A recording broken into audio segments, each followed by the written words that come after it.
Eu sei, Senhor, que o Senhor trouxe cada uma das tuas filhas aqui, Senhor, para falar aos nossos corações, ó Pai. Obrigada, Jesus, porque o Senhor falou tremendamente comigo nesta noite, Senhor.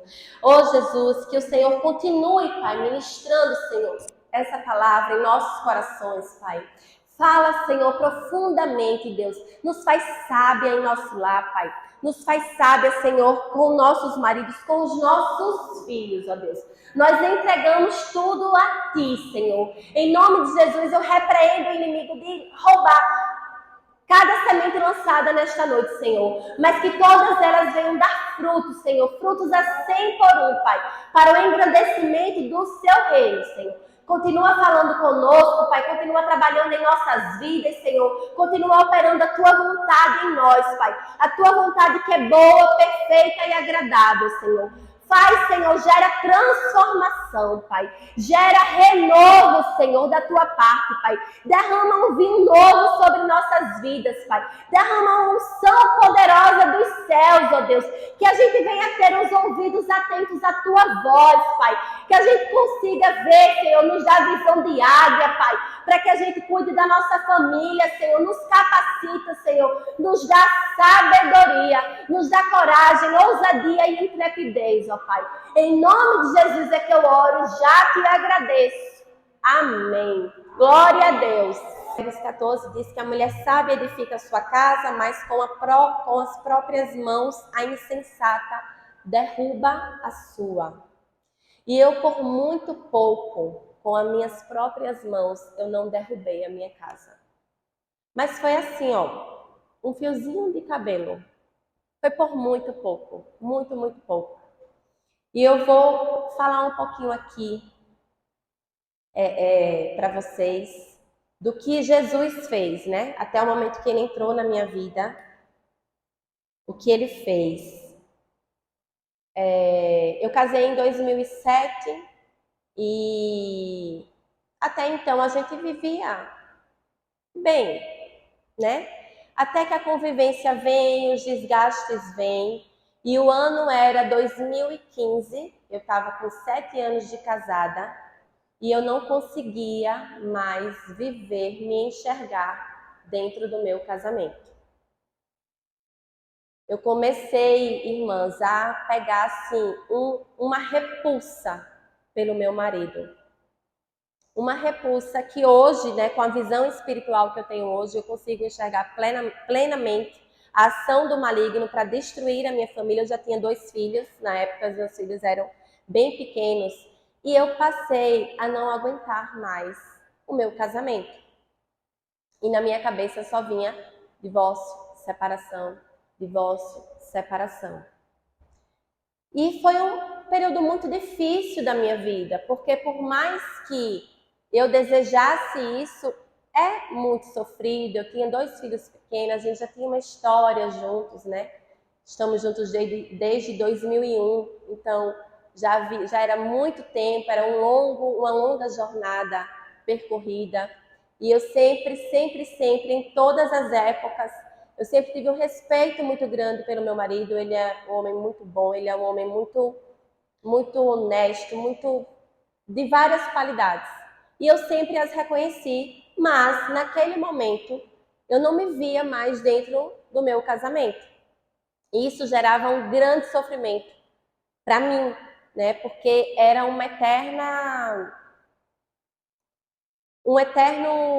os sentimentos, eles se chocavam e eu não conseguia ter paz. Eu não tinha paz. Então, vieram muitas afrontas.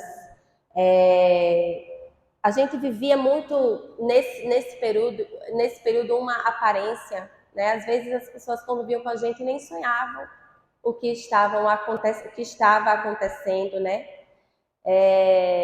Naquele momento também, isso, lembrem-se que a gente ainda não conhecia a Cristo. Amém? E a gente vivia assim numa sequência de falsas alegrias. Por que eu falo que são falsas alegrias? Porque nada que não tem Cristo é verdadeiro, né? Nada que não tem Cristo é verdadeiro. Uma coisa que o inimigo odeia é a nossa alegria. Ele odeia. Por isso que ele cria falsas alegrias. Por isso que ele criou o carnaval. Porque ali as pessoas têm uma falsa alegria que dura poucos dias e logo depois vem, né, as consequências de erros cometidos e aquilo vai gerando consequências e aquilo vai gerando consequências espirituais em nossas vidas. Então, nada que não tem Cristo é 100% verdadeiro. A verdade está em Jesus. Fora dele não há verdade. Amém? Então, foi uma sucessão de sofrimento, né? De tristeza. Eu olhava para os meus filhos e me perguntava, é isso mesmo? E eu comecei a cometer pecados que eu abominava, né? Que eu abominava, mesmo sem conhecer a Cristo. Aquilo começou a entrar na minha vida e começou a tomar proporções grandes. E eu cheguei ao fundo do poço. O ano era 2015 e eu estava completamente depressiva, iludida, aprisionada pelo inimigo, prestes a trazer maldição sobre a vida dos meus filhos, porque um divórcio ele traz consequências espirituais na vida dos filhos. E aí eu conheci o fundo do poço. Lá eu estava completamente perdida, sem esperança, sem propósito.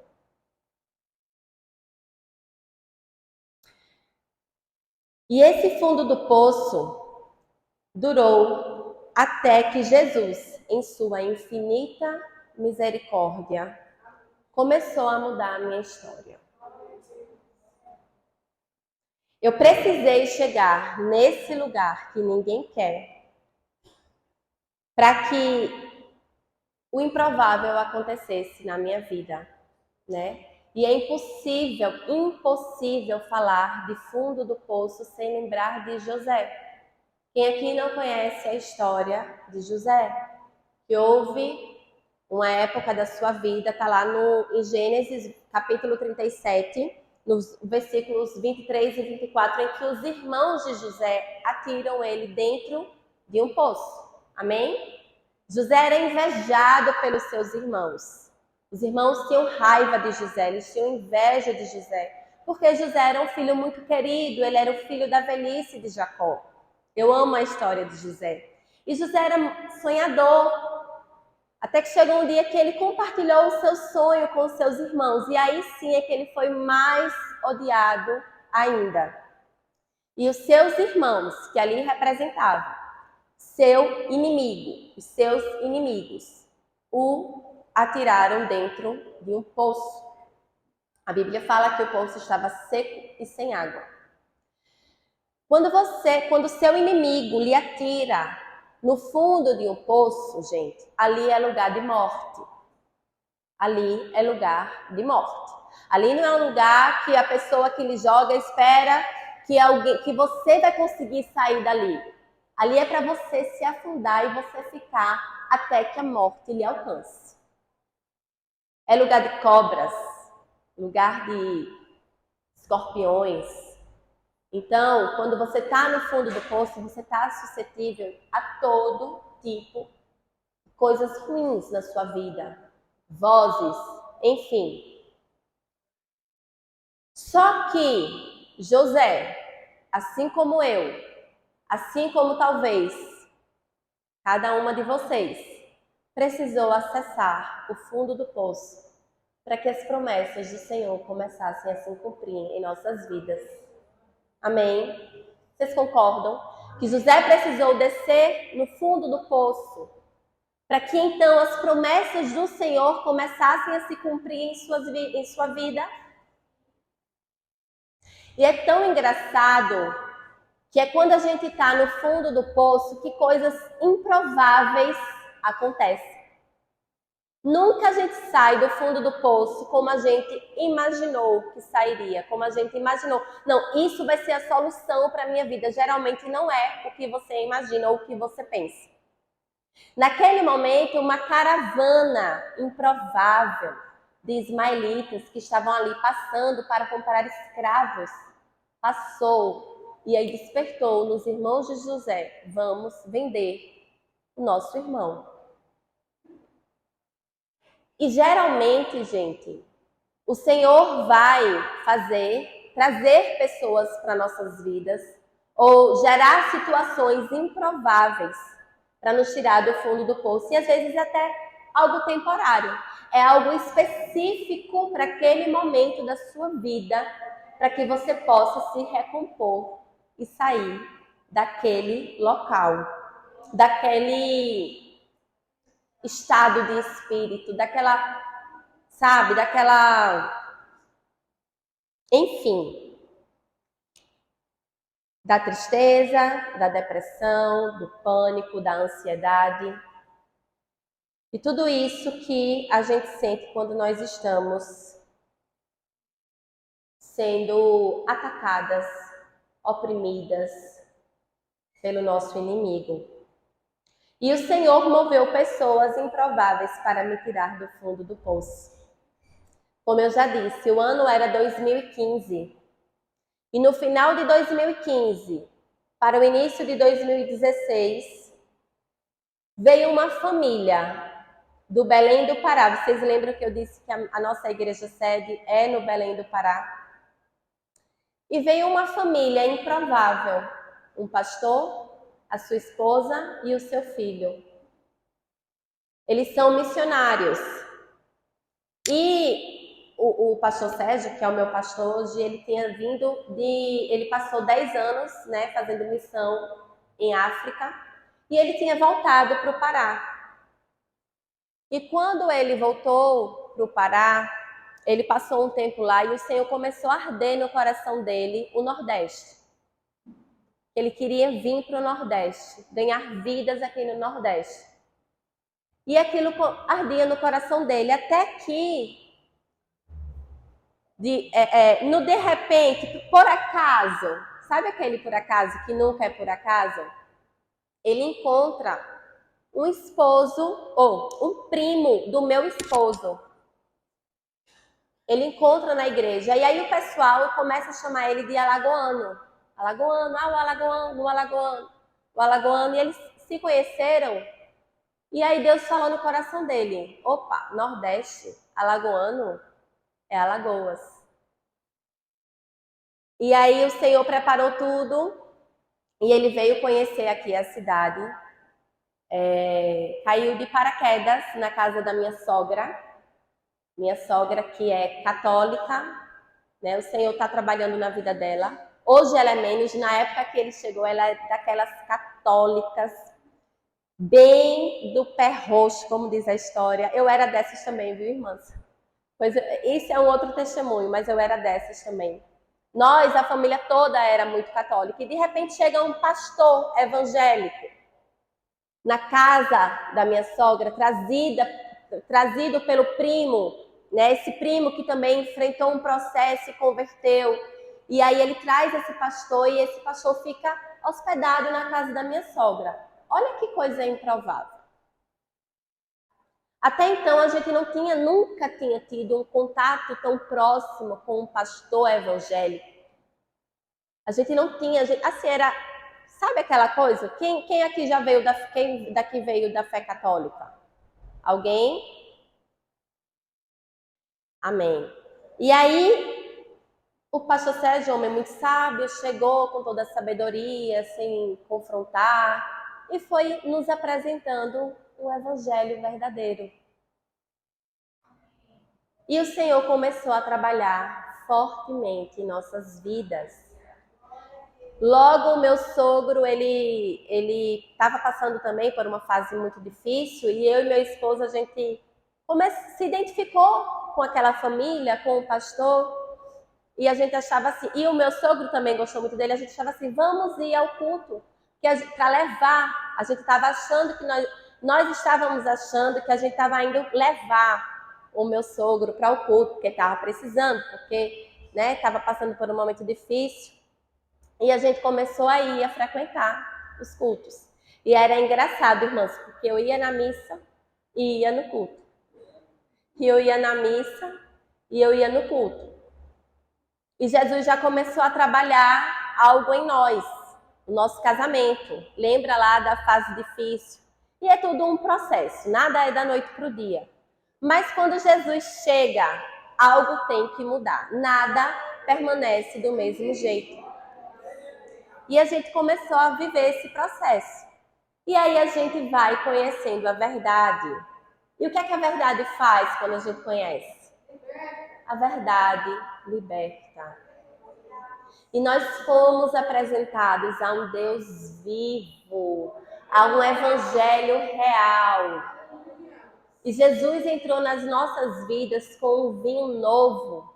E tudo se fez novo. Tudo se fez novo. Foi um renovo da parte de Deus que a gente vive milagres até hoje. Até hoje a gente vive milagres, né? Eu já falei que eu tinha 2 filhos pequenos e aí não parou por aí. Bem nessa época, o Senhor permitiu que eu engravidasse novamente. Imagina o desespero da pessoa, né? Depois de ter enfrentado uma experiência de um filho atrás do outro, porque a diferença dos meus 2 filhos de um para o outro é 1 ano e 7 meses. Então você fica meio louca, né? Você não quer saber. Quando perguntam, eram 2 meninos. Quando me perguntavam, vai vir a menininha? Meu Deus, a vontade que eu tinha, eu olhava fuzilando a pessoa que me fazia aquela pergunta. A vontade de dizer, você é louco? Como assim? Vai vir menina? Não vai, não vem mais filho, eu não quero mais filho. 2 está ótimo. Eu tinha o sonho de ter uma menina. Eu tinha esse sonho real. Mas depois que veio os 2 filhos, eu tinha entendido que não era o que Deus queria para mim. Esse sonho já tinha dormido, já tinha, sabe? Já estava lá no fundo do baú. E aí eu descubro uma gravidez nessa época, em 2016. Que foi outro desespero na minha vida. Até que eu faço o exame e eu descubro que é uma menina. É a filha da nova aliança que o Senhor veio, né? E de lá para cá, minhas irmãs, foi só bênção de Deus, né? Claro, ninguém está aqui pregando o conto de fadas, não existe conto de fadas. Mas, gente, com Jesus é muito diferente. Veio a nossa filha, a filha da nova aliança, que inclusive, né, se cumpre lá o que eu, na época lá que eu estava sendo oprimida pelo maligno, se eu desfaço a minha família, nem a minha filha eu iria ter. Né? Então, assim, quando a gente começa a olhar com os olhos espirituais, a gente começa a ver como o inimigo vai trabalhando em nossas vidas para tentar destruir aquilo que Deus tem para nós, o nosso propósito, que é o que a gente quer tratar aqui, né? Como ele trabalha, pecinha por pecinha, para tentar destruir. E como a gente precisa ter, visão espiritual para estar repreendendo e lutando contra isso. Amém? Então o Senhor restaurou minha família, restaurou meu casamento, restaurou a minha fé, Ele me salvou, Ele me libertou, né? Hoje eu sou liberta para a honra e glória do Senhor. E agora, depois do vinho novo derramado em meu casamento, Deus começou a trabalhar em mim. Primeiro Ele restaurou o meu casamento. E depois ele precisou trabalhar fortemente em mim. Por quê? Porque eu precisei aprender a como ser uma esposa segundo a Bíblia.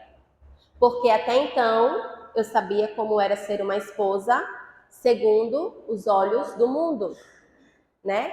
Aquela história de mulher ser submissa, nunca nem ouvi. Né? Aquela história de dizer, porque o homem é o que manda? Não.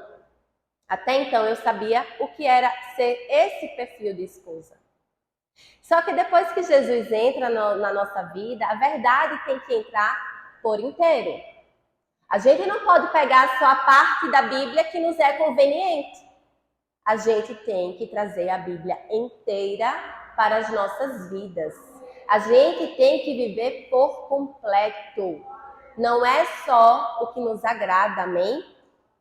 E o Senhor começou a trabalhar no meu coração, porque eu precisava aprender a ser a esposa da Bíblia, ser a esposa segundo o coração de Deus. Gente, Ele nos confiou uma família e a gente precisa cuidar, a gente precisa zelar, a gente precisa amar, a gente precisa ser excelente nesse papel. Porque o Senhor não merece nada menos do que a excelência de nossa parte. É a excelência que Ele espera de nós. E quando a gente fala em excelência, né? Uma esposa excelente, claro que a gente vai lembrar da mulher lá de Provérbios 31, que inclusive a irmã Jo já leu aqui pra gente, né? É aquela mulher que inspira confiança, ela é uma boa dona de casa, porque ela acorda antes dos demais e vai preparar as refeições e ela tem uma visão empreendedora, ela é uma boa profissional, ela é acolhedora, ela cuida de si mesma e do seu casamento, porque a Bíblia diz que ela vai preparar sua cama, né, com linho, e ela se veste também com linho fino e com púrpura, ou seja, ela cuida do seu casamento, ela cuida ela é sábia, ela é amorosa. Então, ela é excelente. A excelência é o que a gente tem que buscar. Não é só no que é bom para a gente fazer, é em todas as áreas da nossa vida. O Senhor nos confiou a família. A família é projeto de Deus. E eu ouvi esses dias uma frase que eu achei muito interessante. Ela diz o seguinte: quem não serve em seu lar, não serve para servir mais em lugar nenhum. Era algo mais ou menos assim. Dizia assim: se você não serve para servir no seu lar, você não serve mais para servir em lugar nenhum. E eu fiquei pensando, será? Será mesmo que é assim? Porque às vezes eu me pego me observando e observando, né, as esposas, e às vezes a gente consegue dar o nosso melhor para os de fora. A gente consegue servir muito bem os de fora. A gente consegue ser pacientes com os de fora. A gente consegue dar o nosso melhor no nosso trabalho, mas quando a gente chega em casa a gente está cansada, exausta, não tem mais paciência, não quer mais ouvir nada nem ninguém. Mas no nosso trabalho a gente estava lá, com um sorriso no rosto, dentro do nosso ministério. Né? Tem filhos que dizem assim, eu queria morar na igreja, porque na igreja papai e mamãe são tão legais, quando chega em casa. Então, será mesmo que é assim? Se a gente não consegue servir no nosso lar, a gente não consegue servir em lugar nenhum? Eu fiquei refletindo nessa frase. Às vezes não é assim. Às vezes a gente consegue servir muito bem os de fora e os de casa a gente dá o nosso resto. Aquele restinho de dia que a gente já está sem paciência, sem coragem, sem vontade. E a gente não dá o nosso melhor para os nossos, para aqueles que o Senhor nos confiou. Nossos filhos são tesouros, é a nossa herança do Senhor. Eles merecem o nosso melhor. Ainda que hoje muitas de nós trabalhamos fora, né? Porque nós também, a mulher lá de Provérbios, ela também ajudava no sustento da sua casa. Mas os nossos filhos têm que ser a nossa maior prioridade, o nosso casamento. A gente precisa fazer uma gestão. Quando a gente consegue fazer uma boa gestão, né, da nossa vida familiar, da nossa vida matrimonial e da nossa vida profissional, a gente consegue. Porque o Senhor nos fez assim, irmãos. Ele nos fez proativas. A gente consegue dar conta. Amém? Também não adianta pegar mais funções do que aquelas que a gente consegue dar conta, né? Porque também às vezes a gente quer abraçar o mundo com as mãos.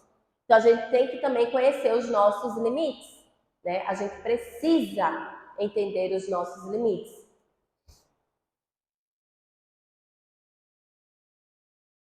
Amém? Vocês estão comigo? E aí vem a parte que às vezes é muito difícil, que é você reconhecer a autoridade do seu marido. Por que eu falo que é difícil, gente? Porque a gente também quer mandar. Concorda que a gente também quer mandar? Quando a gente não tem uma personalidade muito firmada em Deus, a gente quer, tá ali, frente a frente. Vocês não têm noção de como eu precisei matar a minha carne para entender que eu não mando. Que o meu marido é o sacerdote do meu lar. Que eu tenho que reconhecer a autoridade. Do mesmo jeito que vocês precisam reconhecer a autoridade dos pastores da sua igreja, aqui no ministério, vocês precisam reconhecer a autoridade dos seus maridos dentro da sua casa. Ele é o cabeça, o marido é o cabeça da casa, da esposa. A esposa é o que? Ela é a coroa do marido. É através da esposa que ele é honrado. Mas o cabeça é ele. Deus estabeleceu a autoridade no lar e ela pertence ao marido. A mulher que manda no marido, gente, demonstra um casal sem harmonia, sem sincronia, sem princípios. Gente, eu vou dizer uma coisa a vocês. Eu conheço um casal que eles são à frente de uma igreja.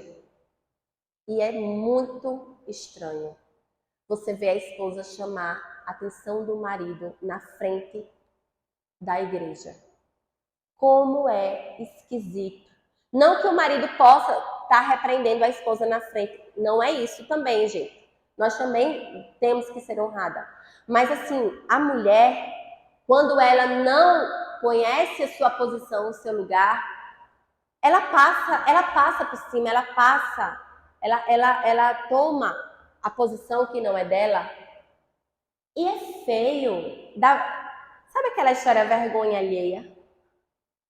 É isso que dá. Então, assim, demonstra completamente falta de princípios de harmonia, de sincronia. A mulher que reconhece a autoridade do esposo, ela não briga pela posição. Ela honra o marido na posição que ele ocupa. Amém? Porque no fundo, gente, vamos lá. A nossa geração foi criada, né? Muito, assim, os homens da nossa geração, eles mesmos têm a dificuldade de assumir o papel de sacerdote. Alguns. Por quê? Porque já veio de uma criação em que as mães eram muito autossuficientes e ali eles crescem vendo aquelas mães fazendo e acontecendo e às vezes é difícil para o homem assumir a posição de sacerdote. E para as solteiras eu digo, escolham bem o marido de vocês. Observem se ele vai ser um bom sacerdote, porque você vai ter que ser submissa a ele. Não é vai ser submissa a ele se ele for um bom sacerdote. Você vai ter que ser submissa. Porque é princípio. Então, para as solteiras, saibam escolher. Comecem a ver as atitudes. Amém? Ah, Mariana, mas eu já casei. O meu marido, só Jesus na causa. E aí? O que é que se faz? Porque no fundo, nós mulheres, a gente gosta, né, de ter um homem que nos proteja, que você consiga ver um homem tomando decisões sábias, carregadas de amor, de zelo pela família. Quem não gosta? Qual é a mulher que não gosta? De se sentir protegida, de se sentir amparada. E quando Paulo disse que o homem é o cabeça, é justamente nesse sentido, da proteção, do sacerdócio, do amparo, do cuidado.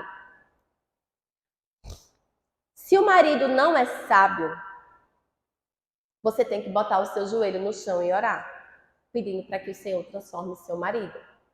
Mas a falta de sabedoria, ou até mesmo o erro do seu marido, não autoriza a cometer o pecado da desonra. Você não pode desonrar o seu marido pelos erros que ele comete. Não é fácil, mas é o certo. Eu vou repetir. Os erros do seu marido não a autorizam a cometer o pecado da desonra. Amém? Lembrem-se que os seus filhos estão olhando para vocês, olhando as atitudes de vocês. Então, se o seu marido ainda não tem as atitudes que te agradam, bota teu joelho no chão e ora por ele. Ora por ele. Amém? Porque se eu não resgatar esse homem que precisa ser moldado pelo Senhor, se eu não resgatar pela honra, muito menos pela desonra, gente. Muito menos será pela desonra. Se você já tem alguém prestes a ir para o fundo do poço e ele está aqui, prestes a cair, você vai empurrar ou você vai puxar? Quando você tem uma atitude que não expressa honra ao seu marido, você está empurrando mais ainda ele para o abismo.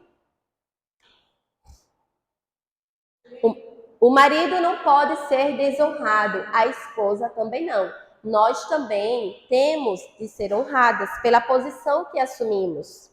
Nós somos adjuntoras, auxiliadoras idôneas. E o que significa, gente? Significa aquela que guarda, aquela que percebe. Sabe? Tem homem aqui? Tem, né? Mas, enfim, os homens são mais lerdos.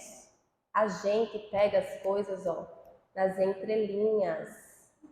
A gente percebe as coisas. Se o homem está no trabalho lá, é ali que ele está e acabou. Ele não consegue perceber nada além daquilo. Ele é diferente do radar que Deus deu pra gente. A gente tem um radar para perceber as coisas. É desse jeito. Então, isso é ser auxiliadora idônea. Nós estamos sempre ligadas nas ameaças, nas tentações, na zona de perigo. Deus nos fez para perceber todas essas coisas. Não pensem que os homens vão perceber, que eles vão se atentar para isso, porque esse é o nosso papel. É o papel da auxiliadora. E aí vem o que a irmã disse aqui. É na hora que você vai confrontar, dizendo, olha, fulano. Porque quando eu falo de honra, não é que você não possa expressar a sua opinião. Não é isso. É que com amor e com sabedoria, você vai expressar a sua opinião até que o seu marido concorde com você. É diferente de você impor. Vocês estão me entendendo? Se você impor, se você chegar lá dizendo é assim e ponto, aí você está desautorizando ele. Mas quando você mostra a situação com sabedoria e com amor, e aí ele acata, fechou. Então a gente pega as coisas nas entrelinhas. Nós somos muito mais fortes. Essa é a verdade. E aí eu ouvi um pastor falando, não vou lembrar agora, que ele disse assim, as mulheres são mais fortes mesmo, porque elas foram feitas de um material mais forte. O homem foi feito do barro. Nós somos feitas do osso da costela. O osso é um material mais forte. Por isso que a gente aguenta um pouquinho mais, né? Os homens que me perdoem, mas essa é a verdade. Então, gente, é isso. É com amor, é com sabedoria que a gente constrói. E não é fácil, minha gente. Eu luto com isso todos os dias também, sabe? Luto porque, do mesmo jeito que eles são mais lentos, às vezes eles são mais cabeça duras e a gente precisa ter muito jogo de cintura, mas o Senhor nos deu capacidade para isso. Ele nos deu. A gente só precisa usar a sabedoria para edificar o nosso lar e não fazer o papel da tola. Nossos filhos também precisam ser honrados. Gente, nossos filhos também precisam ser honrados. Em nome de Jesus, não deixem seus filhos se sentir um peso na vida de vocês, nas nossas vidas. Sabe aquela sabe quando a gente se escandaliza? Quando a gente vê um homem dizendo assim, eu que sustento. Quando a mulher é uma dona de casa e aí o homem começa a jogar na cara que ele que sustenta, que ele que banca, que ele isso aqui. Às vezes a gente faz isso por nossos filhos, né? Meu Deus, você não faz nada. Você só tem que estudar e tirar uma nota vermelha. Mas peraí, ele não faz nada por quê? Porque ele é filho. Ele é filho. Não torne um peso para os seus filhos. Ser filho, eu tô falando isso para mim. Sabe? Porque às vezes a gente faz isso, faz um fardo para eles. Eles estão na posição de filhos. Os filhos têm que ser sustentados. E a gente não pode estar jogando isso na cara dos filhos. Então, os filhos também precisam ser honrados. Os filhos também precisam ser respeitados, ser ouvidos. Sabe o que o meu filho falou um dia desses? Eu falei para eles assim, Guga, o Gustavo é o meu mais velho, você não consegue conversar, você não consegue ter um diálogo. Por que você não conversa? Por que você não expõe a sua opinião? Sabe o que ele disse? Mãe, a senhora não deixa. Quando eu tento falar alguma coisa, diz, eu não quero ouvir, eu já sei. Aquilo foi uma facada no meu coração. Isso é sério, gente. Eles são a futura igreja. Eles são o futuro do cristianismo do nosso país. A gente está criando os futuros ministros do evangelho. Pessoas serão salvas através da vida dos nossos filhos. A gente tem que ter muito cuidado com a criação deles. Eles também precisam ser honrados. Amém? Então, marido, esposa e filhos, todos são dignos de honra. Cada um cumpre a sua missão. E aí a gente não se atropela. Nós somamos e o reino de Deus cresce. Quando a gente entende a posição do marido, a posição da esposa, quando a gente entende a educação dos nossos filhos dentro do evangelho, ensina no caminho, o reino de Deus cresce. Amém? Eu ainda vivo no processo de aprendizado. Eu confesso, agora eu vou falar aqui uma coisa. É muito difícil para mim falar para mulheres assim. É muito difícil. Eu gosto muito da palavra. Eu sou apaixonada na Bíblia, vocês não têm noção. Vocês não têm noção do quanto eu amo essa palavra. Eu amo ler, eu amo estudar. Só que eu me aprofundo em temas, né? Que às vezes eu gosto muito de falar de estudar sobre libertação. Eu gosto muito de estudar sobre princípios bíblicos que aí envolvem mulheres e envolvem os homens também. E quando eu me vi para falar para mulheres, eu disse, Senhor, o que é que eu vou falar? O que é que eu vou falar? E assim, é porque eu ainda estou na construção também, né? O Senhor ainda tem muito para fazer na minha vida. Eu sei que eu estou só começando. E o Senhor tem muito para fazer na minha vida. Mas pouco a pouco eu venho sentindo dentro do meu casamento. Estou falando aqui do que eu estou vivendo, né? Dentro do meu casamento. As mudanças que ocorrem quando a gente assume a nossa posição, quando a gente deixa de querer pular degraus, pular etapas, quando a gente quer assumir uma posição que não é nossa e a gente não precisa daquele peso. Por que as mulheres andam tão sobrecarregadas, gente? Porque elas assumem responsabilidades que não são para elas. E ainda reclama do marido, que o marido não faz, que o marido é isso, que o marido é aquilo. Você não deixa.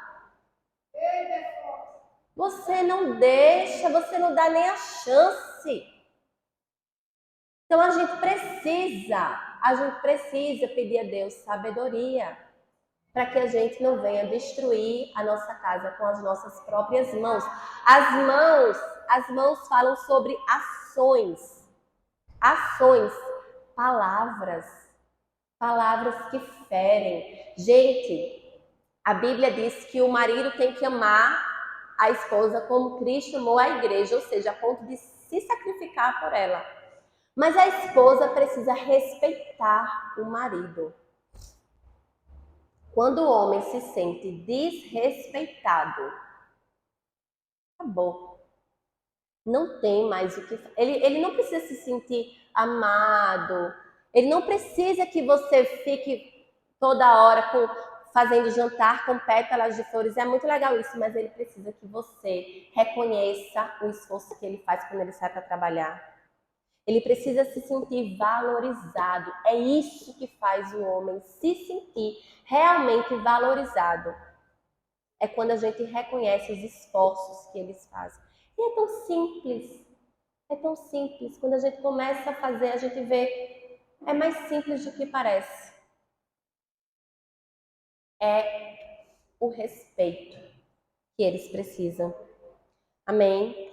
Então, eu não sei como está a sua vida, mas eu sei que nossas vidas são marcadas por recomeços. Amém? Eu creio que ninguém vai sair daqui da mesma forma que entrou. Eu espero que o Senhor tenha ministrado aos seus corações, como Ele me ministrou, quando eu estava preparando essa palavra. E que a gente possa sair daqui pronta para recomeçar aquilo que no fundo a gente sabe que não está agradando a Deus, nem a nós mesmas. Amém? Eu não sei se você já passou ou se está passando por algum fundo do poço. O que eu tenho para lhe dizer foi lá o lugar que José precisou acessar para viver as promessas de Deus para a sua vida. E aí a gente vê o seguinte: José saiu do poço e foi vendido como escravo. Ele foi parar na casa do faraó como escravo. Mas ali Faraó reconheceu uma graça de Deus na vida de José. E aí ele começou a dar total confiança a José. E aí quando você pensa que está tudo indo bem, vem outra situação adversa, como veio, né? Porque a esposa do faraó se interessou por José, e aí a esposa de Potifar se interessou por José, e aí ele vai parar na prisão. Mas quando a gente lê que José estava na prisão, a gente vê que ele era bem sucedido em tudo quanto ele fazia, porque o Senhor estava com ele. Às vezes você está numa prisão, mas Deus está com você mesmo lá. É melhor estar na prisão com Deus do que em palácios, abraçada com o diabo. Amém? Então, assim, às vezes o fundo do poço é o trabalhar de Deus nas nossas vidas. Hoje eu consigo entender, eu consigo lembrar de cada lágrima. Gente, vocês não estão entendendo. Eu estava numa fase da minha vida que eu, inclusive, na época, trabalhava na mesma empresa com a Josi, e às vezes eu ia visitar um revendedor e aquela pessoa olhava para mim e dizia assim: você não está bem, né, minha filha? Você não está bem, né? Aí eu dizia: por quê? Eu não entendia, né? Não, aí teve um cadastro que eu fui fazer, que eu cheguei lá, estava fazendo o cadastro da esposa, da mulher, a gente trabalhava no boticário, e aí o marido dessa mulher chegou na sala, e foi esse homem que olhou para mim e fez assim: senhora tá com a pressão meio baixa, né? Aí eu olhei assim pra ele, tipo, mas não sei, não medi minha pressão hoje não. Você não tá muito bem não, você não tá bem não. Aí a mulher olhou assim pra ele, como quem disse assim, oxi, nunca viu, né, a mulher ficar falando esse tipo de coisa. Ele disse, olha minha senhora, eu não sei, eu não sou de religião, não pense de nada disso não, mas eu tô sentindo que você não está muito bem. Bote seu joelho no chão e ore, porque você não está bem. Esse foi um dos, viu? Esse foi um dos. Outra vez eu aqui no Benedito Bentes, fazendo rota com uma colega em comum da gente. Eu passei, nesse dia eu estava sem cabeça nenhuma para trabalhar. Eu disse, Andréia, eu vou com você. Vou fazer a sua rota e a gente vai juntas. Vou lhe acompanhar. E aí eu lembro que a gente entrou numa... Como é que chama essas ruas que é sem saída viela? Numa viela, né? Nessas ruas que não entra carro. Você sai andando e tal. E aí a gente foi andando fazer um cadastro para a Andréia lá no final da rua. E quando eu voltei, tinha uma menina nova, ela devia ter no máximo seus 20 anos. E ela estava, a casa dela era dessas casas que é a porta e tem a janela, né? Que ela abre a janela e a porta fica fechada e ela se escora assim. Aí quando eu passei, fui fazer o cadastro. Quando eu voltei, ela estava aqui me esperando voltar. Ela disse assim, ei, você... Eu disse, vamos fazer seu cadastro? Às vezes eu abordava, né? Ela disse, não, eu estava aqui lhe esperando. Você passou por mim, você não me viu, mas eu lhe vi. E o Senhor mandou eu ficar aqui esperando, porque Ele disse que você ia voltar e que eu precisava dar um recado para você. E eu fiquei assim, né? Eu não era muito acostumada com esse tipo de abordagem, né? Na época não conhecia Cristo, e eu fiquei, amém, então, né? Pode falar. E ela começou a profetizar na minha vida, naquela época. Ela se tremia. E ela disse assim, eu sou nova na fé, mas Deus usa os pequenos para confundir os grandes. Eu lembro, isso ficou gravado na minha mente. E ela começou a falar e a profetizar na minha vida que o Senhor ia trabalhar, que o Senhor ia agir, e que o Senhor ia fazer, e o Senhor ia acontecer. E no final ela disse assim, eu posso lhe dar um abraço? Aí eu disse, claro. E aí ela veio, aí me abraçou, ela tremia. A carne fazia assim, era uma tremedeira que ela tava. E aí foi engraçado que essa amiga da gente, ela é bem engraçada, né? E ela olhando, né, a cena, e aí a gente foi pro carro, ela fez, mulher, ela nem olhou pra mim. Ela esperando que depois, né, ia ser a vez dela, mas eu disse, André, a Jo tá indo porque ela sabe quem é a peça.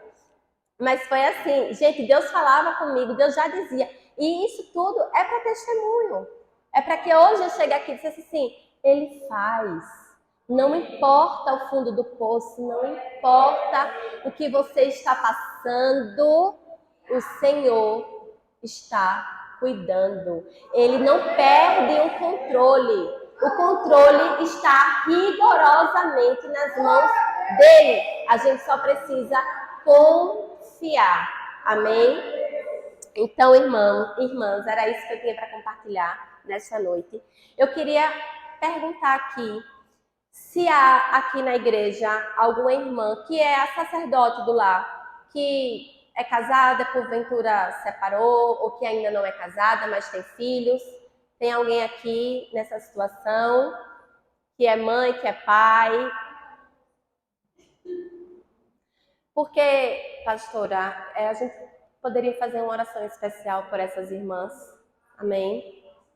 Então, quem quiser receber uma oração, e depois vamos orar por todas, mas o Senhor, quando eu estava preparando essa palavra, né, a gente fala muito sobre casamento, sobre marido, sobre filhos, e às vezes tem mulheres, né, que tem situações, irmãs, que a gente não controla, que fogem ao nosso controle, que não depende de nós, e amém, né? O importante é a gente saber que fez a nossa parte, que fez o que estava ao nosso alcance. E aí o Senhor falou comigo que poderia ter mulheres aqui hoje que são sim as sacerdotes dos seus lares, do seu lar. E quem quiser, eu queria que viesse aqui à frente para que a gente pudesse orar por vocês, pela vida de vocês. Amém?